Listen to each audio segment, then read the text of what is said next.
Hello, मेरा नाम है हेमंत और आप सुन रहे हैं श्रीमद् भगवद गीता का हिंदी अनुवाचन।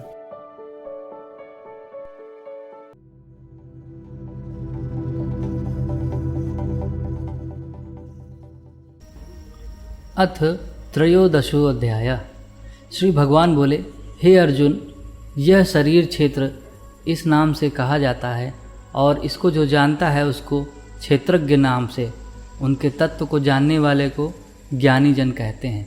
हे अर्जुन, तू सब क्षेत्रों में क्षेत्रज्ञ अर्थात जीवात्मा में भी मुझे ही जान, और क्षेत्र और क्षेत्रज्ञ को अर्थात विकार रहित प्रकृति का और पुरुष का जो तत्व से जानना है वह ज्ञान है, ऐसा मेरा मत है। वह क्षेत्र जो और जैसा है तथा जिन विकारों वाला है और जिन कारणों से जो हुआ है, तथा वह क्षेत्रज्ञ भी जो और जिस प्रभाव वाला है, वह सब संक्षेप में मुझसे सुन। यह क्षेत्र और क्षेत्रज्ञ का तत्व ऋषियों द्वारा बहुत प्रकार से कहा गया है और विविध वेद मंत्रों द्वारा भी विभाग पूर्वक कहा गया है तथा भली भांति निश्चय किए हुए युक्त युक्त ब्रह्म सूत्र के पदों द्वारा भी कहा गया है। 5 महाभूत, अहंकार, बुद्धि और मूल प्रकृति भी तथा 10 इंद्रियां, 1 मन और 5 इंद्रियों के विषय अर्थात शब्द, स्पर्श, रूप, रस, गंध तथा इच्छा, द्वेष, सुख, दुख, स्थूल देह का पिंड, चेतना और धृति, इस प्रकार विकारों के सहित यह क्षेत्र संक्षेप में कहा गया। श्रेष्ठता के अभिमान का अभाव,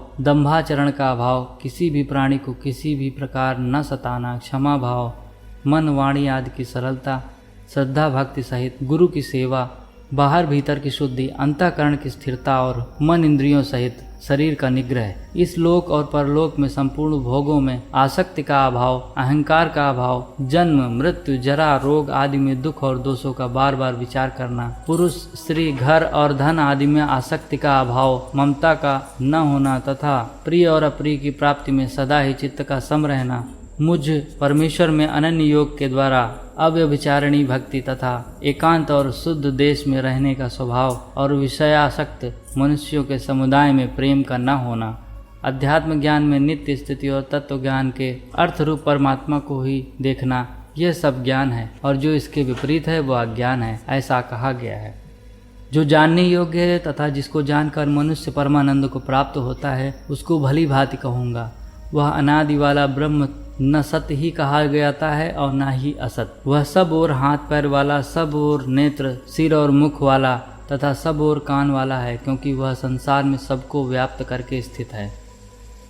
वह संपूर्ण इंद्रियों के विषयों को जानने वाला है, परंतु वास्तव में सब इंद्रियों से रहित है तथा आसक्ति रहित होने पर भी सबका धारण पोषण करने वाला है और निर्गुण होने पर भी गुणों को भोगने वाला है।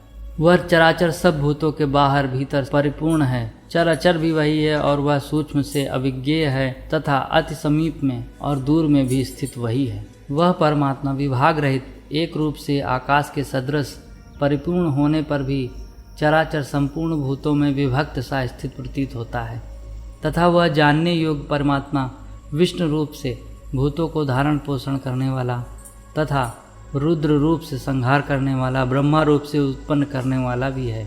वह परम ब्रह्म ज्योतियों का भी ज्योति, माया से अत्यंत परे कहा जाता है। वह परमात्मा बोध स्वरूप जानने के योग्य एवं तत्व ज्ञान से प्राप्त करने योग्य है और सबके हृदय में विशेष रूप से स्थित है।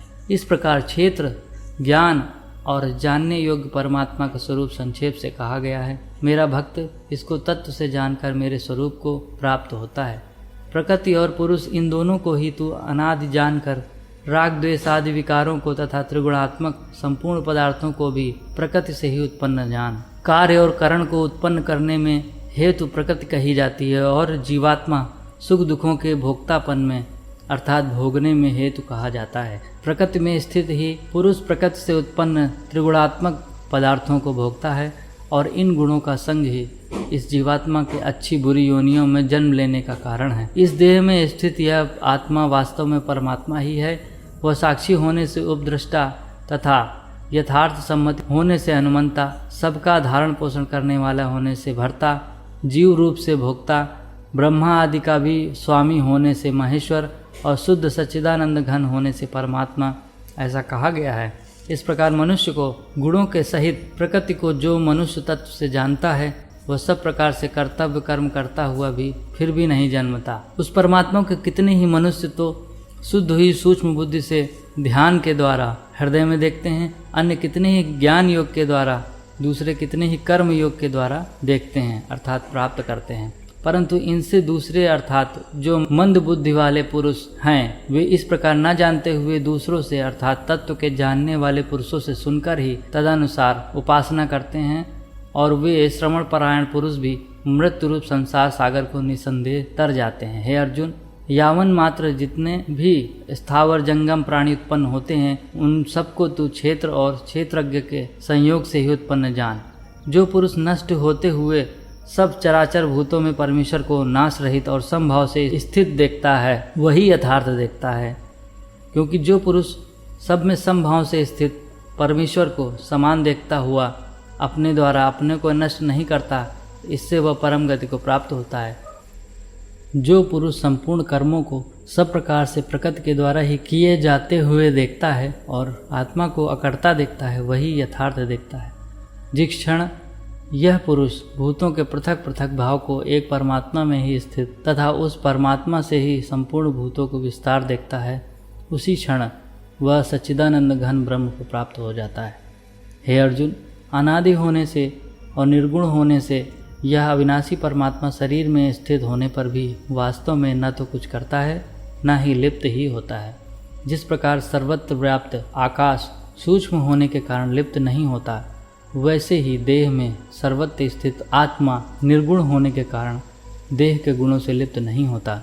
हे अर्जुन, जिस प्रकार एक ही सूर्य इस संपूर्ण ब्रह्मांड को प्रकाशित करता है, उसी प्रकार एक ही आत्मा संपूर्ण क्षेत्र को प्रकाशित करता है। इस प्रकार क्षेत्र और क्षेत्रज्ञ के भेद को तथा कार्य सहित प्रकृति से मुक्त होने को जो पुरुष ज्ञान नेत्रों द्वारा तत्व से जानते हैं, वे महात्मा जन परम ब्रह्म परमात्मा को प्राप्त होते हैं।